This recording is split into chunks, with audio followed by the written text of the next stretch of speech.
오늘은 윌리언 에어 에피소드 6번째 시간이고요. 재능에 관한 얘기를 좀 해보려고 합니다.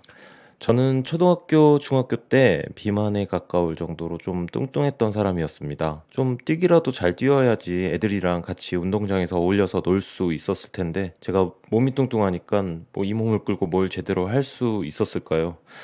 운동이라는 게 제 영역이 아니라고 생각하면서 어린 시절을 보냈던 삶이었습니다. 어릴 때 운동했던 걸 꼽아본다면 농구, 야구 이 정도였는데요. 농구는 90년대 초중반에 전국에 농구 붐이 일었었죠.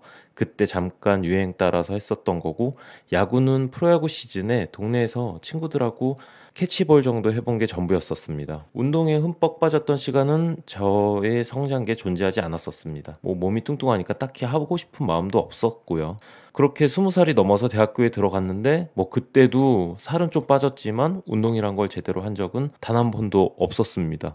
뭐 그냥 집안에 누구나 하나쯤 가지고 있는 야구 글러브랑 낡은 알루미늄 배트 이 정도 소장용으로 갖고 있었던 거였고, 그거 가지고 1년에 한두 번 캐치볼 하고 500원 넣고 하는 배팅장 그런 데서 휘두르는 정도, 그게 전부였던 것 같아요.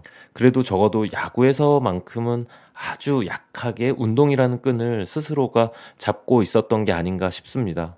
그리고 나서 제가 회사에 들어와서 뜻하지 않게 제 운동 인생이 시작되게 됩니다. 제가 워낙 운동에 소질이 없다고 생각했던 터라 우리 팀에 있던 축구 동호회가 있었는데요. 거기에도 가입을 하지 않았었어요.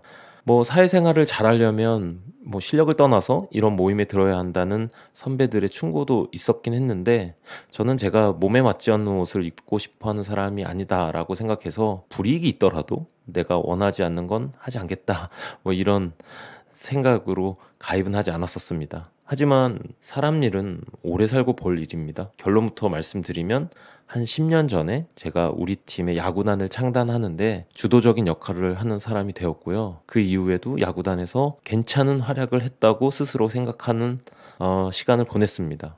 이게 어떻게 된 일이냐면, 입사하고 회사 안에 굴러댕기는 글러브가 있었는데 야구공하고 글러브 가지고 동료들하고 점심시간에 캐치볼을 꾸준히 했었어요.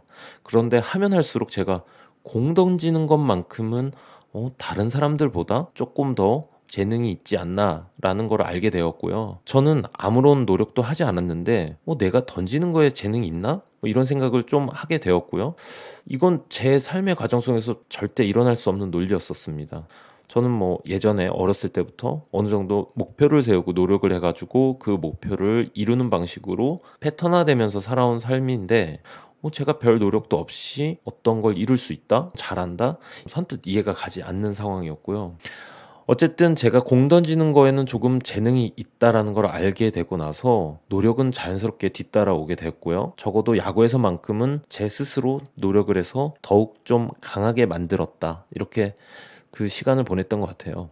노력을 해서 재능을 얻는 순서보다는 재능이 있어가지고 노력을 하는 순서가 훨씬 재미있고 결과물이 좋다는 사실을 그 당시 처음 경험했던 것 같습니다. 하지만 대부분의 사람들은 뭐 운동이 됐건 뭐가 됐건 우리의 재능을 모르고 사는 경우가 허다하죠.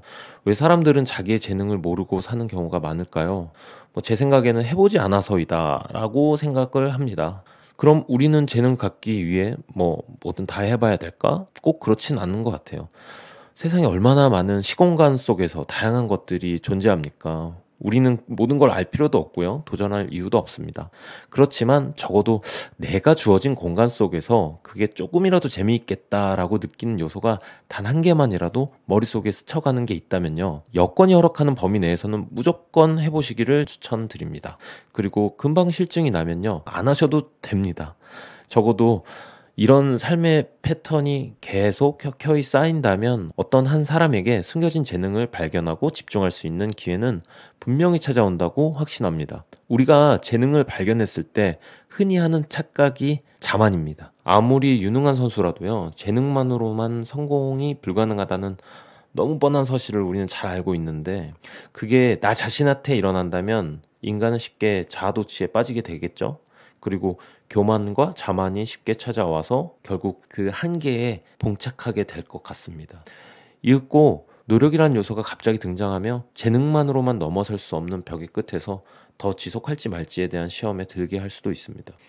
노력은 필수 불가결한 재능을 꽃피우기 위한 요소입니다. 물론 이 두 가지는 뭐 음과 양, 물과 불, 남자와 여자 이렇게 조화도 필요하지만 늘 상충하는 개념이기 때문에 밸런스를 맞추기에는 매우 까다롭다고 생각합니다.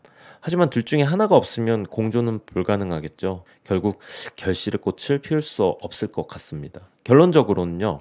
재능이 있음을 발견할 때 그게 나의 삶에서 즐거움과 행복의 요소라면 노력이라는 걸음을 통해서 꽃 피우는 과정까지 꼭 한번 이끌어 보시길 추천드립니다. 마지막으로 제가 한 번 더 강조하고 싶은 게 있는데요. 노력을 해서 재능을 개발하려고 하지 마시길 바랍니다. 재능을 찾아서 노력을 하는 게 훨씬 쉽습니다. 재능을 찾기 위해서는 늘 호기심 가득한 눈으로 주변을 관찰하고 시도해 보았으면 좋겠습니다. 금방 실증내고 끝내버려도 좋아요. 맛만이라도 한번 보시는 게 어떨까 싶습니다. 마트에 왜 시식 코너가 있겠습니까? 한 입 맛이라도 느껴봐야지 이게 맛있는지 없는지 알지. 그래야 살지 말지 결정하기 수월하지 않을까요? 죽기 전에 나한테 어떤 재능이 있는지 찾는 과정이야말로 정말 흥미진진한 시간일 것 같아요. 오늘 하루도 제가 늘 강조하는 오감, 이 오감을 열어두고 여러분들의 정신과 육체에서 재능이 뛰어놀 수 있는 기회를 한번 주시는 게 어떨까 생각합니다. 우리 모두는 누구에게나 숨겨진 재능이 있습니다. 저는 그것을 확신합니다. 에우다이모니아, Flourishing Life라는 개념. 고대 그리스인들이 추구했던 삶, 피어나는 삶입니다. 여러분들의 재능을 한번 개발해 보십시오. 감사합니다.